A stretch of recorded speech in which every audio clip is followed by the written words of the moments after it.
penulis kitab Ibrani yang diperkirakan adalah Rasul Paulus, Tuhan membuka sebuah pewahyuan revelation yang sangat luar biasa buat hamba Tuhan ini. Dan dia berkata, without faith, tanpa iman, tidak mungkin orang itu bisa berkenan kepada Allah. Kata berkenan artinya dalam bahasa Inggris pleasing God atau menyenangkan Tuhan. Jadi Rasul Paulus dengan tegas berkata, tanpa iman tidak mungkin kita ini bisa menyenangkan Tuhan. Dan saya percaya semua kita hamba Tuhan punya sebuah target dalam kehidupan kita, pelayanan kita, apa yang kita kerjakan menyenangkan hati Tuhan. Amin. Dan di sini Rasul Paulus berkata, without faith, tanpa iman tidak mungkin. Kata impossible, tidak mungkin, artinya engkau akan lumpuh dan tidak punya kekuatan tanpa iman. Artinya iman ini sesuatu yang sangat luar biasa, yang Tuhan sedang investasikan, yang Tuhan sedang masukkan dalam hidup saudara. Dan kalau saudara sampai mengerti apa yang disampaikan oleh Rasul Paulus, yang Tuhan ngomong pada Rasul ini, kalau the power of faith, kuasa iman itu sampai masuk dalam hidupmu, bukan cuma di dalam kita, dan tiba-tiba iman yang di dalammu ini explode dan ledakan dalam hidupmu, betapa dahsyat kehidupan kita. Sebab dia berkata, tiap kali engkau beriman, engkau sedang menyenangkan hati Tuhan. Kalau kita tahu ini menjadi sebuah fondasi dasar, artinya semua kita anak-anak Tuhan, hamba-hamba Tuhan, kita harus punya iman. Amin. Gak ada pilihan lain, saudara. Dalam hidup kita ini harus punya iman, supaya kita ini bisa menyenangkan hati Tuhan. Tapi kita harus ngomong jujur, saudara. Iman ini bukan masalah pengetahuan dan pelajaran yang kita tahu di sekolah Alkitab kita. Bukan itu, saudara. Iman bukan ngomong di pikiran, oh di pengertian kita, bukan. Tapi iman adalah sesuatu yang sangat dalam di dalam hati kita. Dan kadang-kadang yang tahu cuma Tuhan. Apakah engkau sungguh-sungguh beriman dan percaya kepada Dia atau tidak? Sesuatu yang sangat tersembunyi dalam di dalam hati kita. Tapi kalau engkau itu berhasil mengerjakan firman ini, ada begitu besar kuasa yang sedang bekerja mengalir di dalam kehidupan saudara. Dan yang pertama-tama, engkau sedang menyenangkan hati Tuhan ketika engkau itu beriman dan percaya kepadanya. Jauh di dalam hati kita tersembunyi. Tapi apa yang di dalam hati itu, yaitu iman yang Tuhan taruh dalam hatimu, itu akan terekspresi keluar setiap kali kau sungguh-sungguh meyakini dan percaya kepada Tuhan. Dan iman itu mulai muncul keluar. Alkitab cerita ada seorang wanita yang 12 tahun sakit pendarahan. 12 tahun sakit pendarahan. 12 tahun dia sangat menderita dengan persoalan yang dia hadapi. Dia menghabiskan semua kekuatannya, semua uangnya untuk berusaha untuk sembuh, tapi tidak pernah sembuh.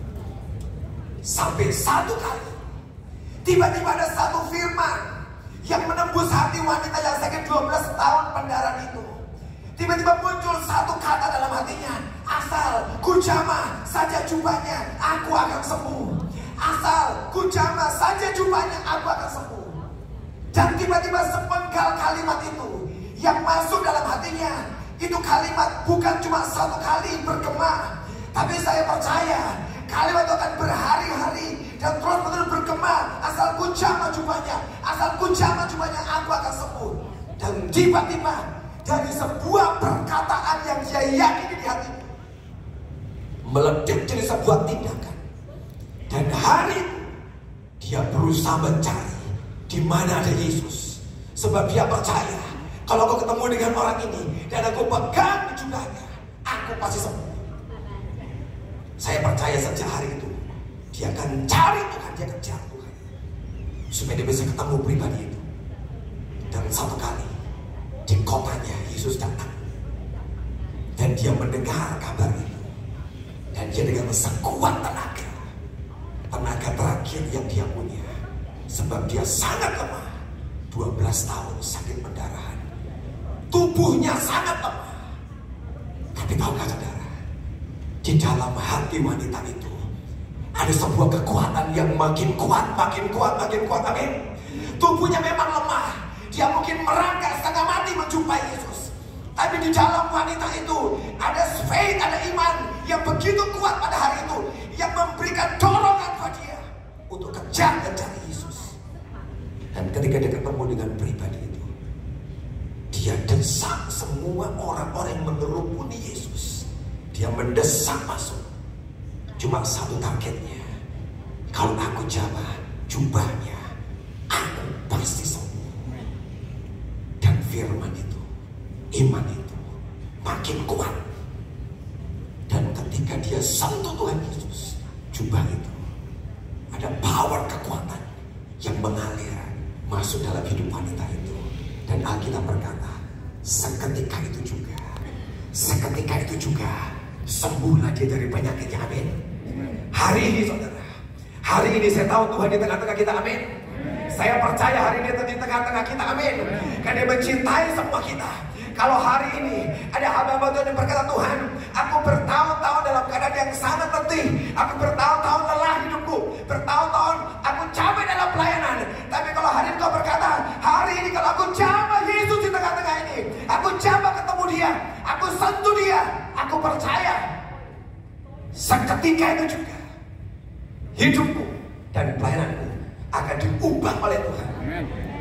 Kalau hatimu dan imanmu sudah terulur hari ini menyentuh dia, saya percaya seketika ini juga engkau dipulihkan dan diubah pelayanan. Amin. Seketika artinya tiba-tiba tanpa kau sangka ada yang berubah dalam hidup saudara. Amin. Menyenangkan Tuhan tiap kali engkau itu beriman, percaya kepadanya. Artinya setiap kali kau gagal percaya atau tidak percaya, maka sebaliknya yang terjadi. Betul saudara? Kalau engkau beriman, engkau menyenangkan dan berkenan kepada Tuhan, pleasing kan? Tapi kalau engkau gagal percaya dan engkau tidak percaya, artinya apa? Engkau sedang mendukakan Tuhan. Ketika saya baca ini, betul Tuhan, selama ini kami tidak menyadari bahwa kami sering gagal percaya kepadamu. Kami ini hamba-hamba Tuhan, kami sering tidak percaya kepadamu. Dan tanpa kami sadari, kami sedang mendukakan Engkau. Sebab kami tidak menyenangkan Engkau, karena kami gak punya iman dan kami gak percaya kepadamu. Ketika saya lihat ini, Tuhan ampuni aku, karena saya sadar saya pun kadang-kadang tidak percaya dan kehilangan iman. Jujur saudara, jangan pikir yang bicara ini orang yang terus beriman. Tidak saudara, saya orang yang pernah gagal berkali-kali beriman kepada Tuhan. Gagal sebab mungkin yang saya percaya terlalu sukar, di luar jangkauan saya. Dan tiba-tiba saya berkata, apa mungkin terjadi? Tanpa sengaja saya sedang mendukakan hatinya, karena saya tidak percaya kepada dia. Tapi hari ini saya berdoa, firman ini akan membuka pikiran kita dan hati kita berkata, from today, mulai hari ini, ajari aku beriman dan aku menyenangkan hatimu. Amin. Daud adalah orang yang sangat muda. Ketika dia membunuh Goliat, dia masih sangat muda, terlalu muda untuk Daud membunuh Goliat.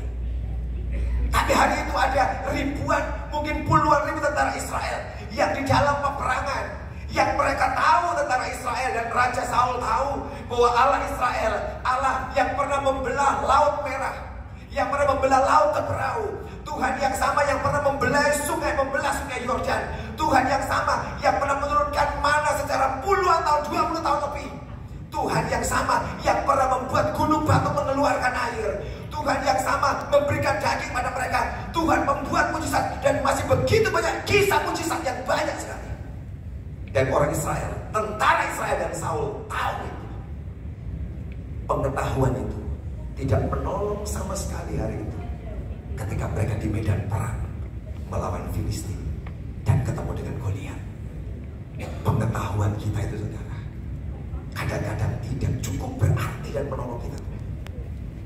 Sampai apa yang kau tahu tembus ke sini saudara, dan berubah menjadi iman. Amin.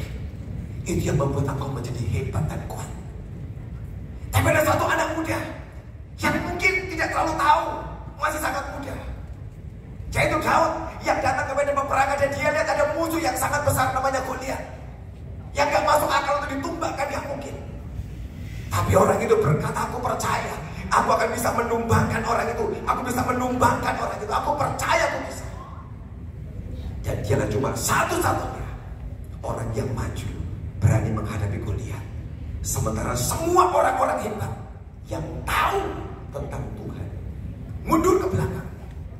Tapi ada satu anak yang mungkin tidak terlalu tahu tentang Tuhan, tapi dia percaya. Dia maju menghadapi Goliat. 1 Samuel 17 ayat 44 dan 45. Pula orang Filistin itu berkata kepada Daud, hadapilah aku, maka aku akan memberikan dagingmu kepada burung-burung di udara dan kepada binatang-binatang di padang. Tetapi Daud berkata pada orang Filistin itu, engkau mendatangi aku dengan pedang dan tombak dan lembing, tetapi aku mendatangi engkau dengan nama Tuhan semesta alam, segala barisan Israel yang kau tantang itu.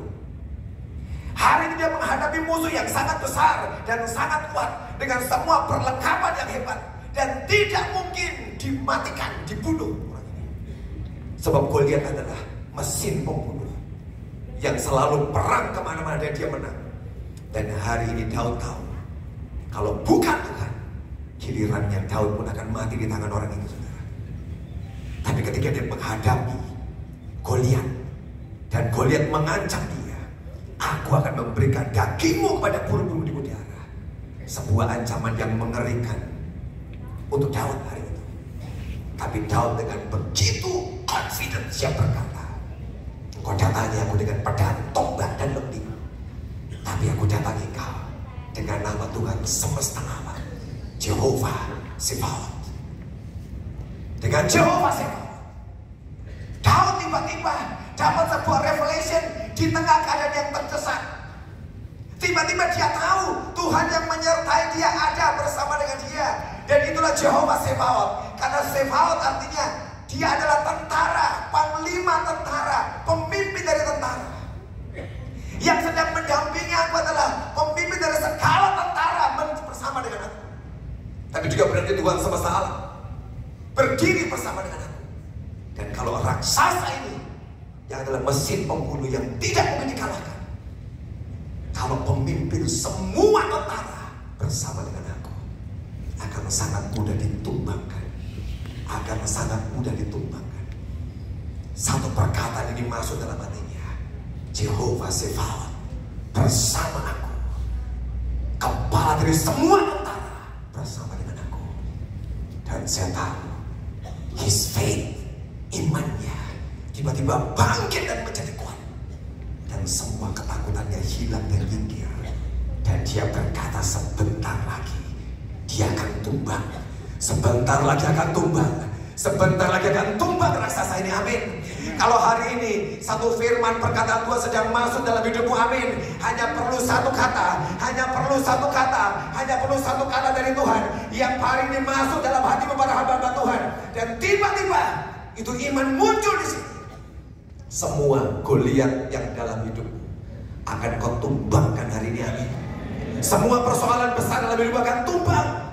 Semua yang menakutkan hidup akan ditumbangkan.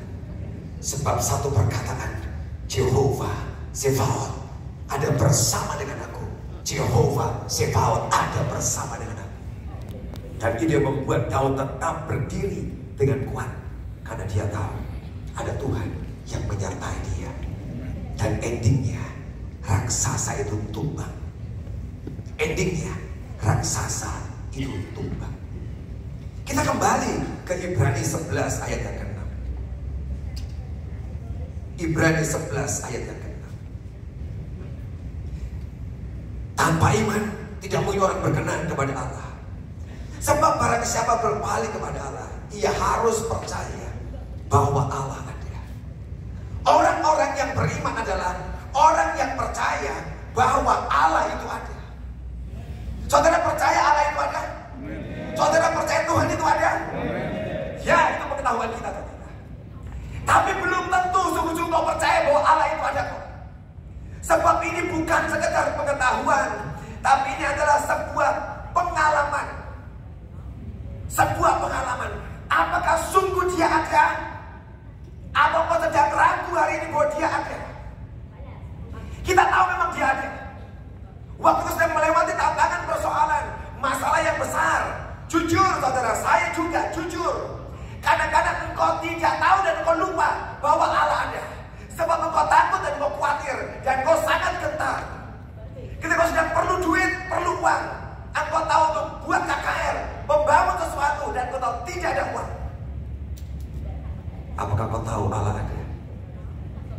Sering kita kirim proposal dan cari orang kaya yang bisa tolong kita. Detik engkau buat proposal, detik engkau cari orang kaya, engkau sebenarnya akan berkata, Tuhan tidak ada. Yang ada adalah orang kaya, sponsor dan donatur yang bisa tolong aku. Kita nggak sadar. Kenapa Ibrani berkata, engkau harus percaya bahwa Allah ada. Di tengah persoalanmu, di tengah masalahmu, engkau harus tahu dia ada yang sanggup menolong saudara. Amin. Hari ini saya bersyukur saudara ada di gedung ini, saudara. Ini adalah gedung mujizat.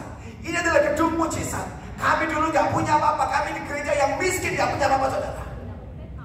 Kami beli tempat ini bukan karena uang kami. Kami beli tempat ini sebab kami di satu titik kami percaya Tuhan itu ada. Amin. Dia ada. Baru 4 bulan, 7 tahun yang lalu kami 4 bulan merintis gereja. Gak punya uang. Kami dipinjemin hotel untuk kami ibadah, dan kami bayar setelah selesai ibadah.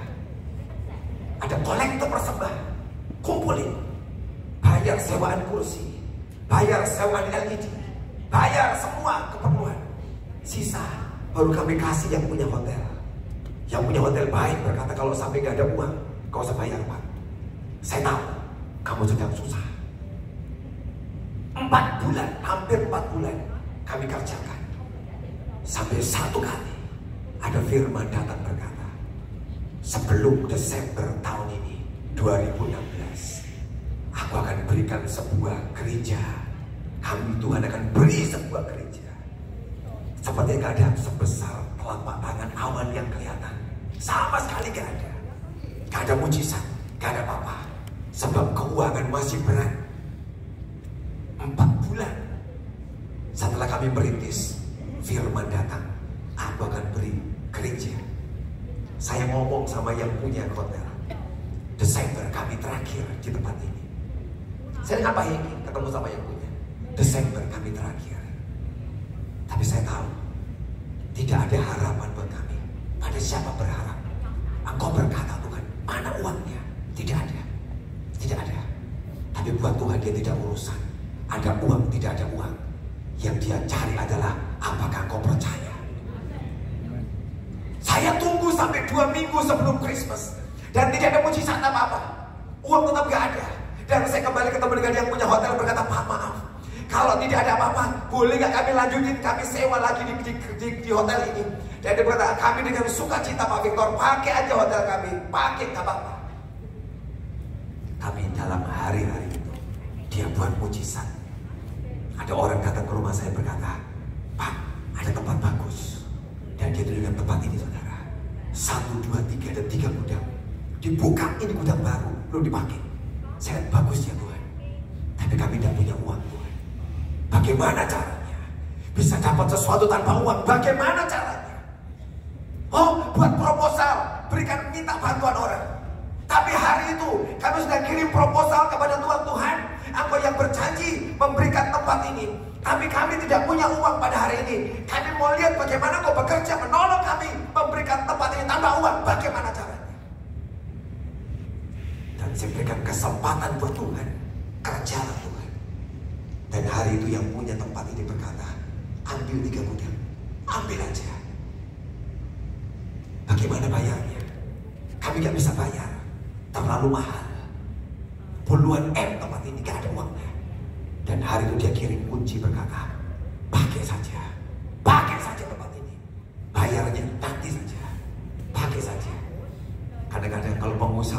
bahaya, saudara. Ya kan? Kalau kita ketemu sama orang di depan ngomong pakai dulu, hati-hati, saudara. Hati-hati. Kita nggak tahu di belakang ada apa. Hati-hati. Dia kasih kunci dan saya pegang. Teman-teman saya berkata, saya jujur, teman-teman saya mempunyai iman yang lebih besar daripada saya. Ini ada sekatnya tembok dulu, saudara. Dan teman-teman saya berkata, kenapa kita nggak robohin temboknya dan kita buat lebih gede ruangannya. Jadi ada 2000 meter, kita jebol. Saya bilang, jangan. Ini bayarnya gimana loh? Aku nggak tahu bayarnya gimana loh. Gak apa-apa, Pak, jebol aja. Kita jebol. Mereka yang menjebol, saya yang ketakutan. Loh, sebab yang nanti tanggung jawab saya waktu saya ketemu sama orangnya. Saya tanggung jawab. Tapi saya bersyukur ya teman-teman yang punya iman lebih besar daripada saya bersyukur. Dan dijebol. Dan betul, 1 Januari 2017 kami masuk beribadah tempat ini tanpa bayar. Tempat ini tanpa bayar. Belum selesai ceritanya. Tanpa bayar. 2 tahun kemudian, 1, 2, 3 lunas dibayar. 2 tahun, 3 ini lunas dibayar. Tuhan paksa kita melangkah tanpa uang. Tapi dia berkata, kalau kau percaya, engkau melangkah, dia akan buat keajaibannya. Amin. Tuhan berkata pada Petrus, keluar dari kapal. Keluar dari kapal, keluar dari kapal. Kau injak air itu, injak. Buat Petrus gemetar. Ini air. Pikirannya berkata, ini air, tenggelam, ini air. Tapi Tuhan berkata, keluar dari kapal. Keluar. Kita harus keluar dari kapal kita, saudara. Amin. Kita harus berani keluar dari kapal kita. Detik engkau keluar dari kapal, Tuhan tidak membuat air menjadi keras, bukan? Dia tidak membuat air danau Galilea menjadi keras, tidak. Tapi dia sedang mengangkat Petrus menjadi lebih ringan dari air itu. Waktu dia melangkah di air itu, dia tidak tenggelam. Dan dia bisa jalan sekian meter di atas air sampai dia takut dan kehilangan iman. Lalu dia masuk tenggelam. Ketika dia mulai kehilangan iman, goyah. Tapi ketika dia beriman, dia jalan percaya, dia tatap Yesus, dia jalan di atas air, dia bisa berjalan di atasnya. Tidak ada orang yang berjalan di atas air selain Petrus dan Tuhan Yesus. Ketika dalam dunia ini tidak ada lagi, cuma dia satu-satunya. Kenapa? Sebab ketika Tuhan katakan jalan Petrus, dia berjalan. Hari ini Tuhan akan bicara dalam kehidupan kita. Keluar dari semua kapalmu yang kau sangka aman itu. Keluar dari kapalmu, keluar dari kapalmu. Dan kau akan berjalan di atas air. Amin. Berjalan di atas air. Tapi saya tahu tidak gampang, saudara. Saya tahu tidak gampang. Dalam masa 2 tahun, ada banyak kejadian yang Tuhan kerjakan. Ada orang yang kirim mobil Porsche buat kami. Dia kirim dan kami jual mobil sport itu, kami jual. Bayar ini. Orang kasih emas, kasih apa, macam-macam. Itulah awal sebuah mujizat. Sampai tempat ini selesai dibayar. Amin. Sebab Tuhan berkata dalam ayat ini, dan bahwa Allah memberi upah kepada orang yang sungguh-sungguh mencari Dia. Amin. Setiap kali ada orang beriman, dia berkata ada reward, ada upah, ada hasil yang kau terima. Amin. Setiap kali orang percaya kepada Tuhan, ada reward. Tapi orang yang sungguh-sungguh mencari Dia, pertanyaannya, seberapa sungguh kita mencari Dia? Apakah sekedar kita mencari Dia? Oke, hari Minggu kita datang ibadah, ya udah datang aja. Sebab kewajiban kita sebagai pendeta, hari Minggu aku khotbah. Itulah tugasku seorang pendeta khotbah. Tapi apakah engkau bisa pegang ayat ini berkata, yang sungguh-sungguh mencari Dia? Sampai kau segenap hati, segenap kekuatanmu kau cari Dia, layani Dia, dan kau akan mengalami reward upah yang ajaib, yang luar biasa, yang Dia janjikan dalam kehidupan kita. Amin. Tenang hamba Tuhan, setiap kau beriman pada Dia, ada upah yang sedang Dia sediakan dalam kehidupan kita. Percaya, pegang firman ini, dan akan jadi kenyataan dalam kehidupan kita. Dan bagaimana iman bisa tumbuh dalam kehidupan kita, saudara? Bagaimana iman bisa timbul dalam kehidupan kita? Roma 10.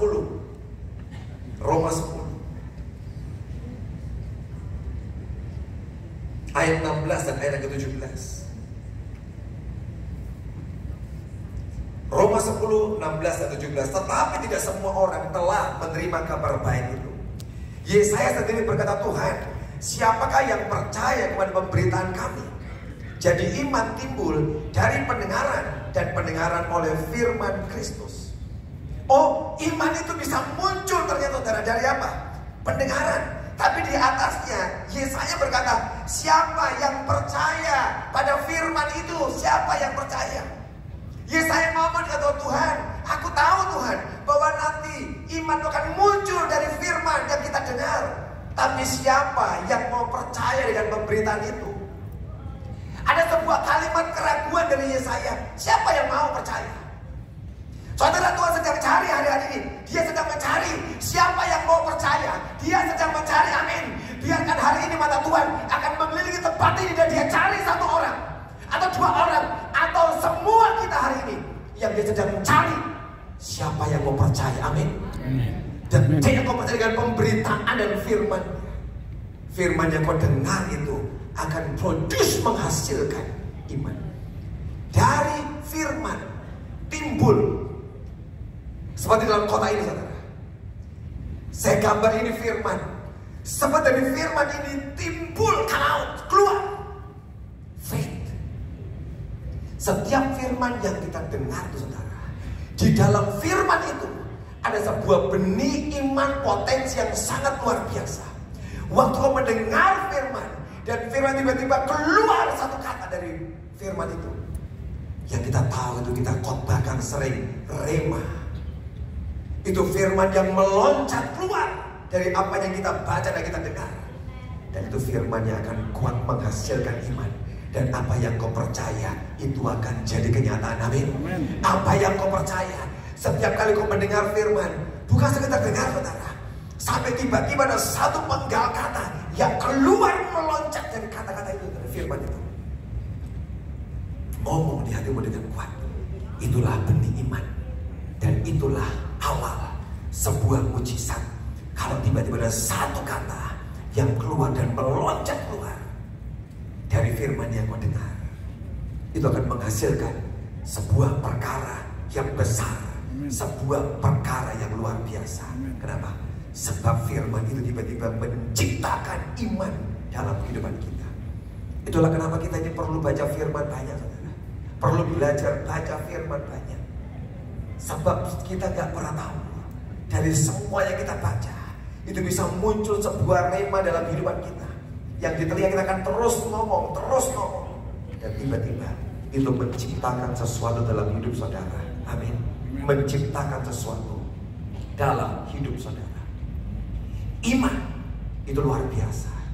Apa yang kau percaya akan jadi dalam hidup saudara. Tapi kita melangkah ke satu bagian yang lebih tinggi dari kita beriman. Ketika saya menyiapkan firman, saya itu suka dengan Tuhan. Tiap kali saya menyiapkan sesuatu dan tiba-tiba dia bicara, itu hal yang paling menyenangkan buat saya. Tuhan berkata, ya kalau kamu beriman, kamu akan dapat apa yang kamu percaya. Ya kamu percaya, kamu dapat. Tapi ada satu bagian lagi yang jauh lebih besar dari sebuah iman, yaitu kalau engkau itu dipercaya oleh Tuhan. Sebab kalau iman kita percaya, dapat yang kita percayai. Tapi kalau engkau dipercayai Tuhan, engkau akan dapat sesuatu yang Tuhan bisa kerjakan dalam hidupmu, amin. Artinya apa? Begitu besar, limitless, tanpa batas. Sebab engkau bisa dipercaya. 1 Korintus 4 ayat 1. 1 Korintus 4 ayat yang pertama. Demikianlah hendaknya orang memandang kami sebagai hamba-hamba Kristus yang kepadanya dipercayakan rahasia Allah, yang akhirnya dituntut dari pelayan-pelayan demikian ialah bahwa mereka ternyata dapat dipercayai. Kalau engkau bisa dipercayai Tuhan saudara, engkau bisa dipercaya Tuhan, dia akan memberikan sesuatu yang bukan ukuran saudara. Dia akan memberikan apa menjadi ukurannya Tuhan, amin. Bukan ukuran saudara, tapi apa yang ukurannya Tuhan, sebab kita bisa dipercaya. Apakah hari ini saudara ini bisa dipercaya? Itu pertanyaannya. Kalau kau bisa dipercaya, dia akan memberikan pemberian yang limitless, yang tidak terbatas dalam hidup saudara. Ada Pak Bedi. Saya percaya dia orang beriman. Dia beriman. Dan Tuhan buat terobosan dalam hidupnya. Hari Minggu, Sabtu dan Minggu dia sharing banyak dengan kita. Sampaikan firman tengah-tengah kita. Dia doa, berkati aku Tuhan. Berkati aku. Dan Tuhan memberkati dia. Saya percaya berkatnya sesuai dengan permintaan beliau. Karena beriman. Tapi di satu titik dia geser ke sebuah area baru. Bukan beriman, tapi jadi orang yang dipercaya Tuhan. Amin. Mengelola semua berkat Tuhan. Begitu kau masuk ke area dipercaya Tuhan, maka janjinya adalah apa? Limitless, tanpa batas. Amin. Sebab ukurannya bukan lagi apa yang kau minta, ukurannya adalah apa yang Tuhan sanggup berikan. Dan tiap kali Tuhan sanggup memberikan, tidak terbatas. Ketika dia mau dipercaya Tuhan, dia jadi berkat bagi banyak hamba Tuhan. Dia dipercaya untuk menolong banyak orang. Maka dia sedang dipercaya Tuhan. Dan ujungnya limitless, tanpa batas. Amin. Bu Devi dan Pak Daniel, pasti mereka berdoa, beriman. Mereka cerita hidup mereka kok. Bagaimana dulu mereka sangat susah hidupnya. Naik sepeda motor, gonceng 3. Mereka bakal sering nangis, susah makan. Semua begitu banyak persoalan. Pelayanan juga gak pernah maju. Susah banget hidup mereka. Sampai mereka berdoa, berkati aku Tuhan, pakai aku. Dan Tuhan mendengarkan doa mereka. Mulai diberkati karena iman. Tapi kalau mereka berhenti di cuma iman percaya, maka apa yang mereka minta, begitulah besarnya takarannya. Tapi mereka geser ke satu area baru. Dipercaya Tuhan. Mereka bangun banyak gereja di Indonesia. Mereka buat sekolah misi. Mereka tolong banyak orang. Di area yang bisa dipercaya. Waktu Tuhan memberkati mereka. Dan berkat mereka akan limitless. Amin. Berkat mereka akan limitless, tanpa batas. Waktu Tuhan ngomong itu, Tuhan, thank you, terima kasih. Biar revelation ini hari ini menembus hidup saudara. Jangan cuma beriman, tapi tingkatkan lagi. Sampai kau bisa dipercaya oleh Tuhan. Maka yang sedang dilimpahkan, diberikan dalam hidup saudara, tidak terbatas, tidak terbatas, tidak terbatas. Orang ketemu sama saya ngomong, enak kamu ya, pendeta 5 tahun dapat macam-macam, enak ya. Saya bilang, kamu tidak tahu, kami di gereja ini para pastoral bukan cuma beriman, tapi kami sedang melangkah ke satu sisi yang baru lagi, dipercaya Tuhan. Tuhan bilang, bukan konferensi mana-mana. Ya Tuhan, mahal. Tolong orang miskin, mahal. Kasih makan orang setiap hari, mahal. Udah 4 tahun kami kasih makan tiap hari ratusan porsi. Tiap hari, tidak berhenti loh dalam 4 tahun. Kami kasih beasiswa ratusan anak, terus gak berhenti. Kami kerjakan. Begitu dipercaya, berkat yang dia berikan limitless, tanpa batas. Saudara kita tuh pengen kok diberkati limitless, tanpa batas. Kita sangat pengen. Tapi pertanyaannya, bisakah engkau dipercaya? Bisakah engkau dipercaya? Amin. Kalau bisa, buat Tuhan tiba-tiba akan datang. Amin. Amin. Kalau engkau bisa dipercaya. Ayat terakhir, Lukas 19. Lukas 19 ayat 11 sampai dengan 26. Lukas 19 ayat 11 sampai dengan 26. Untuk mereka yang mendengarkan dia di situ, Yesus melanjutkan perkataannya dengan suatu perumpamaan. Sebab ia sudah dekat Yerusalem dan mereka menyangka bahwa kerajaan Allah akan segera kelihatan. Maka ia berkata, ada seorang bangsawan yang berangkat ke sebuah negeri yang jauh untuk dinobatkan menjadi raja di situ, dan setelah itu baru kembali. Ia memanggil 10 orang hamba yang memberikan 10 mina kepada mereka, katanya, pakailah ini untuk berdagang sampai aku datang kembali. Akan tetapi orang-orang sebangsa yang membenci dia lalu mengirimkan utusan menyusul dia untuk mengatakan, kami tidak mau orang ini menjadi raja atas kami. Dan terjadilah ketika ia kembali setelah ia dinobatkan menjadi raja, ia menyuruh memanggil hamba-hambanya yang telah diberinya uang itu untuk mengetahui berapa hasil dagang mereka masing-masing. Sampai sini dulu saudara. Ini perumpamaan bagus. Yesus sedang bicara tentang dirinya sendiri, saudara. Mungkin orang-orang nggak tahu hari itu bahwa Yesus sedang memberikan perumpamaan tentang dirinya. Dia berkata ada seorang raja yang akan pergi jauh untuk dinobatkan. Dia ngomong kepada orang-orang hari itu, dia akan pulang ke rumah bapaknya, tempat yang jauh, dinobatkan jadi raja di sana. Dan ketika dia jadi raja, dia akan kembali lagi. Tuhan akan kembali sekali lagi menjemput kita. Amin, saudara. Dan hari ini engkaulah yang dia sedang ngomongin ini. Ada hamba-hamba ini, yang 10 orang hamba. Dia ngomong tentang saudara, kita semua. Dan hari itu dia panggil orang-orang yang di hamba-hambanya. Dan dia berikan kepada mereka masing-masing 1 mina. 10 hamba masing-masing 1. Oh, ini adil. Kalau yang cerita lain kasih 5, 2, 1. Oh, ini adil. Tapi yang cerita ini, dia kasih 1 orang hamba 1. Sama semua 10 orang. Dan dia pergi meninggalkan mereka. Dan satu pesannya, kamu pakai 1 mina itu untuk berdagang. Saya coba periksa 1 mina berapa sih kira-kira? Kira-kira 3,5 bulan gaji, saudara. UMR 3,5 bulan. Jadi UMR 3 bulan setengah, hitunglah kira-kira berapa. Kalau 3 jutaan, 9 juta, 11 jutaan kira-kira uang hari itu. Jadi ini semua hamba dikasih uang masing-masing 1 mina. Dan dikatakan pergilah berdagang. Dan dia nggak ngomong apa-apa, saudara. Cuma dikasih 1 dan pergi berdagang. Dan 10 orang itu masing-masing boleh kerja, saudara. 10 orang hamba masing-masing kerja dengan kemampuan mereka. Siapa yang bersungguh-sungguh dan siapa yang malas-malasan nanti terbukti. Tapi ada 1 hamba yang kerja dengan sangat sungguh-sungguh. Yang di ayat yang ke-16, orang yang pertama datang berkata, Tuhan, mina yang 1 itu telah menghasilkan 10 mina. Ketika tuannya datang setelah dia pergi jadi raja, dinobatkan kembali. Yang dapat 1 datang, ini Tuhan, 1 yang kau beri jadi 10. Yang lain lagi berkata, ini Tuhan, 1 jadi 5. Saudara, dapatnya semua sama kok, saudara. Tapi bagaimana cara mereka berdagang? Bagus kata dipakai, berdagang. Oh betul, saudara. Tuhan itu punya bisnis, saudara. Tuhan punya bisnis. Dan bisnisnya bisnis kerajaan surga. Amin. Dan kalau kita mau berkata, Tuhan aku ini hambamu, dan aku akan ikut dengan bisnis kerajaanmu, Tuhan. Bisnis kerajaan surga. Aku akan menghasilkan sesuatu yang menguntungkan buat kerajaan surga. Amin. Orang-orang yang mau kerja dapat 1, dapat 10, dapat 5. Tapi ada 1 yang hari itu, yang dia 1, ketika tuannya datang tetap 1, saudara. Tetap 1 dan tidak berubah. Apa yang dia dapat cuma 1. Apa yang dikatakan di ayat 20? Dan hamba yang ketiga datang dan berkata, Tuhan, inilah mina Tuhan. Aku telah menyimpannya dalam sapu tangan. Ayat 20. Sebab aku takut akan Tuhan. Karena Tuhan adalah manusia yang keras. Tuhan mengambil apa yang tidak pernah Tuhan taruh. Dan Tuhan menuai apa yang tidak Tuhan tabur.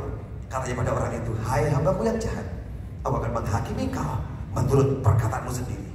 Engkau tahu bahwa aku adalah orang yang keras, yang mengambil apa yang tidak pernah aku taruh dan menuai apa yang tidak aku tabur. Jika demikian, mengapa uangku tidak kau berikan kepada orang yang menjalankan uang? Maka sekembaliku aku dapat mengambilnya serta dengan bunganya. Hamba yang ketiga adalah hamba yang memandang tuannya, Tuhan yang jahat. Dia gak kerja, cuma kayak 1 mina. Kok dia pengen mendapat yang banyak? Saya gak mau, tak pulangin 1 lagi. Saudara, berapa banyak hamba Tuhan hari ini? Aku punya sikap hati menjadi hamba Tuhan yang jahat. Dan kau tidak pernah berbuat apa-apa dengan sebuah kepercayaan yang dia beri dalam hidupmu. Aku tidak pernah mengembangkan. Saudara, kita bukan ngomong tentang mau jadi gereja besar, punya uang banyak. Tidak, saudara. Setiap kita punya ukuran masing-masing yang berbeda. Setiap kita. Tapi apakah kau bisa maksimal mengerjakan? Kalau yang 1 ini menghasilkan jadi 2, Tuhannya cuma berkata, cukup. Kamu udah kerja keras. 1 jadi 2 cukup. Tapi yang 1 ini, dia tidak buat apa-apa. Dia simpan. Dan dia berkata, kamu Tuhan yang jahat. Kami bukan itu, Pak. Kami bukan orang seperti itu. Mungkin kita tidak sadar. Pernah gak saudara memikirkan, kenapa yang lain diberkati ya gerejanya? Kenapa hebat ya? Aku enggak. Tuhan tidak adil. Engkau hamba yang ketiga dong. Dan kau berkata kau tidak adil. Kenapa hamba Tuhan itu dipakai luar biasa? Yang sana diberkati luar biasa. Yang sana berdoa didengar. yang sana ditolong, aku tidak. Engkau sedang pemain dalam cerita ini. Hamba Tuhan yang ketiga, engkau simpan dan kau berkata, engkau jahat Tuhan dengan hidupku. Kau buat aku susah menderita dalam pelayanan. Pernah gak saudara timbul dalam hatimu tanpa kau sadari? Di sini kau berkata, kenapa aku gak diberkati dan susah hidupku? Bahkan untuk makan aja Tuhan aku menderita. Saudara sedang memainkan peran hamba yang ketiga. Engkau tuduh dia jahat, engkau tuduh dia tidak benar dan tidak fair. Berubah saudara ketika dia sudah panggil semua dan dia tegur hamba yang ketiga, dan dia berkata, apa yang dia punya ambil, yang satu yang dia punya diambil, dikasih ke yang 10. Ada pertanyaan, loh kenapa kok dikasih ke yang 10? Lalu katanya pada orang berdiri di situ, ambillah mina yang satu itu, ayat 24, daripadanya berikanlah kepada orang yang mempunyai 10 mina itu. Kata mereka kepadanya, Tuhan, ia sudah punya 10. Jawabnya, aku berkata kepadamu, setiap orang yang mempunyai, kepadanya akan diberi, tetapi siapa yang tidak mempunyai, daripadanya akan diambil juga apa yang ada padanya. Kalau engkau bisa rajin mengerjakan, saudara, sangat rajin, engkau akan diambil punya orang, dikasih ke saudara. Loh, kan udah banyak tuh. Tuhan berkata, bagus, aku kasih dia, sebab ini hamba Tuhan yang punya potensi besar. Kalau aku tahu dia 10 punya, saya tambah 1, 11. Berikutnya dia akan buat jadi 100 lebih banyak. Sebab ini orang yang sangat sungguh-sungguh. Kenapa? Kenapa? Ada pendeta dan gereja yang terus dibuat maju, sangat maju oleh Tuhan. Dan ada yang dibuat sangat susah. Bahkan apa yang dia punya diambil sekalian. Kenapa? Sebab kita sering bertindak memainkan peran hamba yang ketiga. Kecewa, marah pada dia, dan tuduh dia sebagai Tuhan yang jahat. Tapi kalau kau mengerjakan bagian dengan sungguh-sungguh, dia akan ambil punya orang yang malas, dia tambahkan dalam hidup. Amin. Tapi orang tidak pernah tahu, saudara, bahwa apa yang mereka kerjakan ini, saudara, waktu mereka mengerjakan dengan sungguh-sungguh, ada reward upah yang mengejutkan. Ayat 17, katanya pada orang itu, baik sekali perbuatan itu, hai hambaku yang baik, aku telah setia dalam perkara kecil, karena itu terimalah kekuasaan ke 10 kota. Tiba-tiba 10 kota dikasih untuk hamba yang berhasil mengembangkan 11 juta itu, saudara. Uang 11 juta itu dia kembangkan jadi 10 kali lebih banyak. Kamu dapat 10 kota. 10 kota itu gila loh, saudara. Kalau kau pegang 10 kota, semua pajak penghasilan jadi milikmu, saudara. Dan tiba-tiba upahnya di luar yang mereka bayangkan. Dan mereka diubah dari hamba menjadi wali kota atau gubernur sekian kota. Amin. Tuhan dengan kita, kadang-kadang dia berikan perkara kecil. Berani kau mengerjakan dengan sungguh-sungguh yang kecil itu.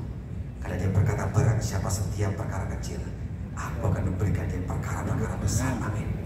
Dan hari itu dia shock, 10 kota dia dapat.